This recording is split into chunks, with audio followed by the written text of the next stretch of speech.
una causa caratulada como homicidio culposo. Vamos a analizar detenidamente qué significa mala praxis cuando se habla de mala praxis. Quiero saludar y agradecerle a ambos que hayan venido. La doctora Gabriela Ferretti, médica clínica, legista y auditora médica, gracias por estar con nosotros. Y Alfonso Arrechea, abogado. Hay varias cuestiones para hablar en este sentido. Digo, ella llega en perfectas condiciones a hacerse un estudio, una práctica como lo es una endoscopía. Hoy me quedó una frase, dijo un especialista, una endoscopía es como cruzar la calle, ¿no? Sí, sí. O sea, puede ser algo natural, casi sin riesgo, pero los riesgos existen. Los riesgos siempre existen en todas las prácticas médicas y en la vida misma, tal cual. Este paralelismo con cruzar a la calle o salir a la calle, uno tiene riesgo, está. Ahora, yo no he visto la historia clínica ni la he revisado a Débora, pero aparentemente lo que dicen los medios, ella tenía un fuerte dolor de estómago, por eso estaba internada. Dolor abdominal complejo, ¿no? Así Sí, lo refieren en el comunicado. Sí, hablan de un dolor abdominal. Ajá. Por lo menos sí de un cuadro abdominal con dolor. Ajá.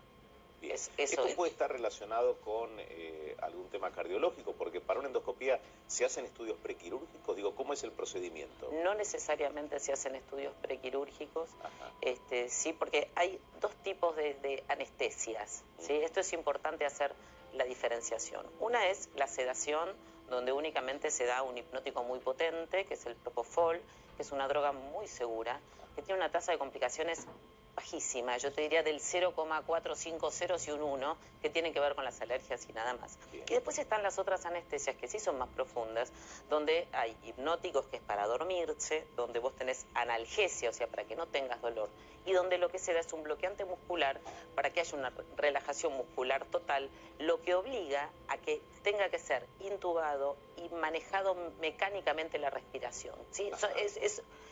La anestesia general conlleva una mayor dependencia de la aparatología, es un procedimiento mucho más importante. En cambio, y con más riesgos, por supuesto. En cambio, una sedación es un procedimiento sencillo, de bajo riesgo. Por supuesto, como todos los procedimientos tienen su riesgo. Y por eso es importante también que la familia y el paciente sepa, ya que estamos con el doctor, hablar del consentimiento informado. Porque algo que firma, en este caso, o el paciente mismo si está lúcido, o los familiares. Más allá que firme, es que lo sepa. Bien. Yo creo que todos tenemos que saber, si bien en la gran mayoría de los casos no pasa nada, el riesgo siempre existe. Es cierto que uno cuando sale a la calle no firma y dicen, bueno, mira que hoy quizás te puede pisar un auto. Bueno, está bien, pero esto nosotros lo tenemos incorporado. Bien, ahora uno firma algo y por lo general no quiere meterse en todo lo que puede indicar ese documento. Uno cree en la palabra del médico, que el médico te dice, este es un procedimiento sencillo, o te dice, mirá que los riesgos son estos, estos y estos, ¿no? Uno escucha al médico. Lógico. A ver, el médico tiene que dar tranquilidad de que están todas las condiciones dadas para trabajar en un contexto de seguridad. Ahora, nadie puede asegurar un resultado que diga que hay un riesgo de cero. La realidad es no, somos todos adultos, digamos. Sin dudas, sin dudas. Yo no estuve en la autopsia ni hay un informe oficial. Lo que se habla es de posibles perforaciones a nivel de la mucosa del esófago y del estómago. Eso es lo que se puede ver macroscópicamente, o sea, lo que se ve en vivo. Es importante ver la anatomía patológica, o sea, microscópicamente, cómo estaba ese tejido. No es lo mismo un tejido que está fuerte, que está entero, que un tejido que está lesionado. Por supuesto, un tejido que previamente tenga una lesión porque tenga una enfermedad, es muy probable que con la llegada del endoscopio sea más friable, así lo llamamos nosotros, que se deshaga con más facilidad. Entonces yo creo que la anatomía patológica, más allá de lo macroscópico que se pudo haber visto en la autopsia, la anatomía patológica y la microscopía creo que va a ser una de las puntas. Sí, tratamos se trata de llegar a la verdad y hay muchos caminos y son muchos los elementos. Ahora, doctora, previamente, ¿con qué conocimiento el médico o el gastroenterólogo realiza esa práctica, la endoscopía? Digo, con una imagen previa, con una ecografía, digo, ¿con qué llega? Digo, porque después puede ir descubriendo cosas que no las sabía previamente. Bueno, justamente la única manera de ver el tubo digestivo de manera directa es la endoscopía. La ecografía es para otro tipo de órganos, es para órganos sólidos, para ver el hígado, para ver el vaso. pero todos los que sean órganos huecos, como es el esófago, el estómago y el duodeno, incluso el colon, la mejor manera de verlo es por endoscopía. Vamos a ir viendo una animación de la práctica de la endoscopía en sí mismo. Y doctora, quiero que nos ayude a entender esto es, de qué se trata. Es ¿no? una vista lateral, fíjense que tiene como un mordillo puesto, a través de ahí progresa el endoscopio, que es una especie de caño flexible, que en su interior tiene una luz muy potente, que en general es de xenón, tiene una cámara que puede filmar o puede sacar fotografías, tiene un insuflador de aire, porque se necesita insuflar aire como para que el endoscopio progrese, y también tiene otra vía por el cual se pueden pasar pinzas, de cuales se pueden hacer biopsias o se pueden hacer tratamientos. Bien. O sea, la endoscopía es así, siempre lleva ese procedimiento. Exacto. El nombre completo sería video, esófago, gastro, duodenoscopía. Bien. Que simplemente lo que te está mostrando es una video que progresa por el esófago, por el estómago y llega hasta el duodeno, la endoscopía digestiva alta. Ajá. La baja hace colon. Bien, perfecto. Por lo que tenemos entendido, era una endoscopía alta. Esta es una endoscopía alta. Bárbaro. Sí. Allí va avanzando hasta determinado lugar. Esto lo elige el gastroenterólogo en el momento en el que está, hasta el duodeno. En general se hace completa. Sí, bien, sí, lógico. Bien. Y va obrando en función de lo que encuentra. Exacto. A veces esto sí responde a los mismos parámetros que una operación. Sí, a veces simplemente diagnóstica. Sí. Muchas veces es diagnóstica con toma de biopsia. Ajá. Y a veces también es terapéutica. Bien. Hay que hacer algún tipo de instilación o de adrenalina, bueno, según el caso, digamos, según lo que se esté buscando. Las patologías en general pueden ser inflamatorias, pueden ser infecciosas en algunos casos también, tumorales, hemorrágicas, bueno, es el espectro en general de la patología digestiva. ¿Y cuáles son las complicaciones más frecuentes que existen? Y la perforación es una de ellas. Producto de ese tubo, sí. Digo, lo hablo en términos está muy bien. precarios, sí, ¿no? Está de muy ese bien. tubo que va ingresando. Sí, no es lo mismo un procedimiento que se hace de urgencia y no es lo mismo en el tipo de paciente en el que se haga. Si tenemos un paciente en terapia intensiva con un sangrado profuso, con una descompensación hemodinámica, no es lo mismo que alguien que ingresa para un control, hacerlo de manera electiva, que se va y vuelve caminando. No es lo mismo tampoco quien ya está internado y hace el procedimiento como parte de los estudios que se hacen. Entonces todo tiene que ver con el espectro, con la patología en sí, con la edad del paciente y con los antecedentes que tenga. Claro, por tanto, programado por un lado o quizás de urgencia por el otro. Si bien la tasa de complicaciones es baja, no hay una estadística única que vos puedas decir, bueno, este es el número, pero más o menos se habla de una complicación de una cada entre 11.000 y 20.000 endoscopías. Lo que lo hace un procedimiento bastante seguro. Muy seguro. Muy seguro. Muy seguro. A ver, entonces... Lo que pasa es que para el que le toca es el 100%. Y esto es algo que cuando hablamos de estadística nosotros tenemos que tener muy en claro. Porque en este caso es el caso de alguien muy querido, que es mediático y demás. Pero esto también pasa. Digamos, una cosa es que tenga una baja incidencia, pero al que le toca es el 100%, y eso es muy doloroso.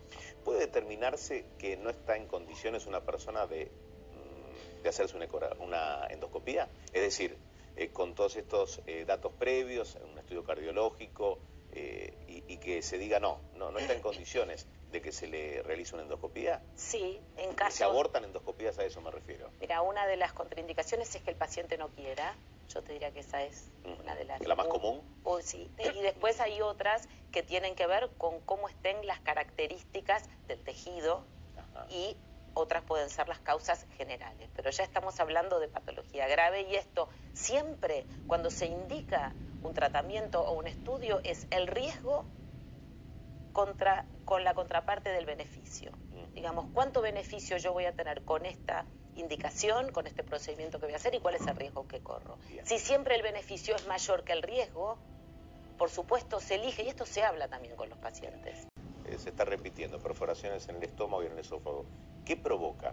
¿Qué provoca? Un sangrado, lógicamente. Lo que provoca es que pase aire o pasen burbujas de aire a sitios donde no deberían estar.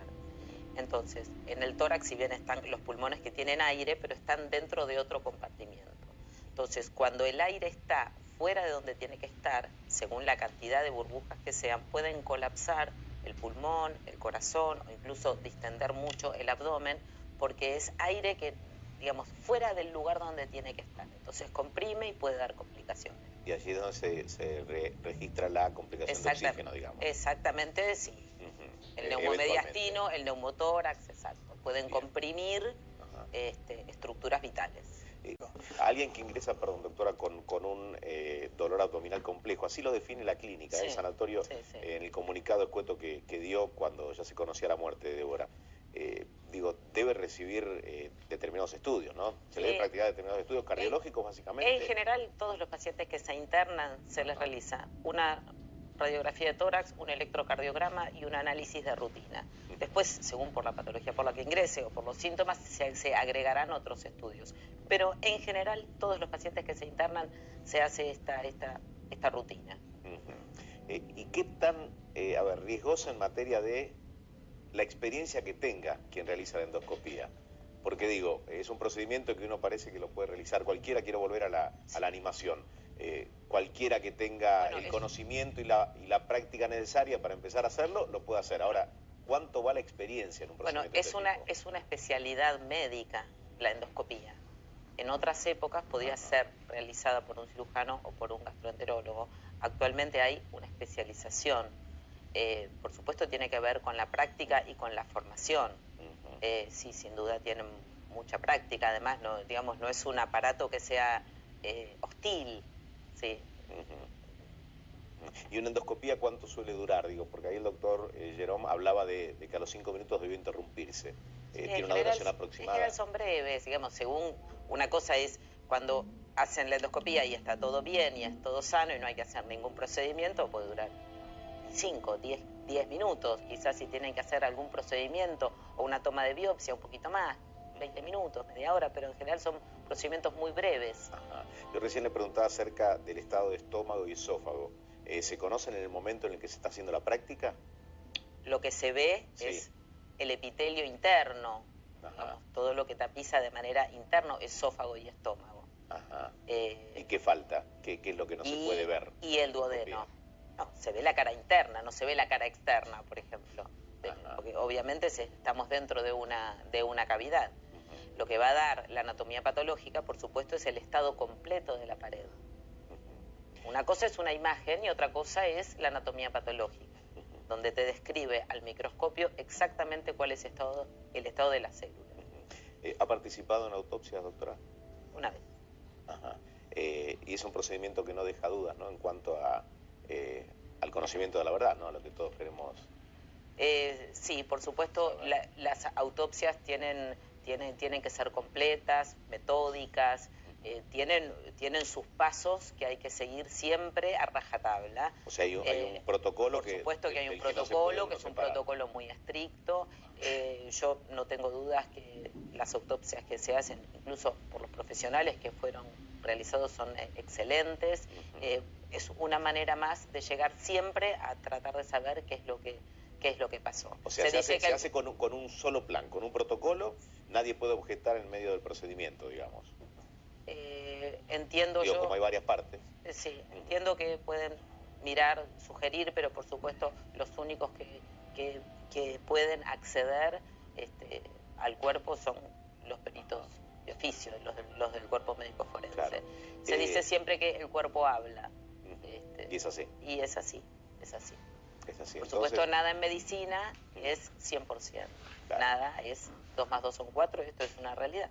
Digo, ¿se puede trabajar con temor? ¿Puede un médico trabajar con temor, o un gastroenterólogo, o la especialidad que uno tome?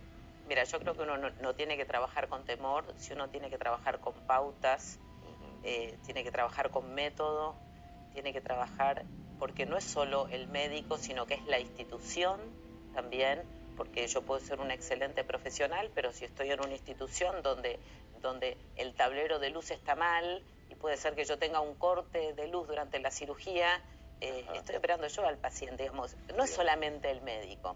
Vos sabés que ya hace muchos años se habla de lo que se llama la seguridad del paciente, y son protocolos que están en las instituciones y que tienen que ver con la disminución del error, tanto de médicos como de enfermeras, como de camilleros, digamos, la atención a la salud la damos todo el equipo Cada uno de su rol. A veces se centra en el médico, pero la realidad es que todos en una institución son muy importantes.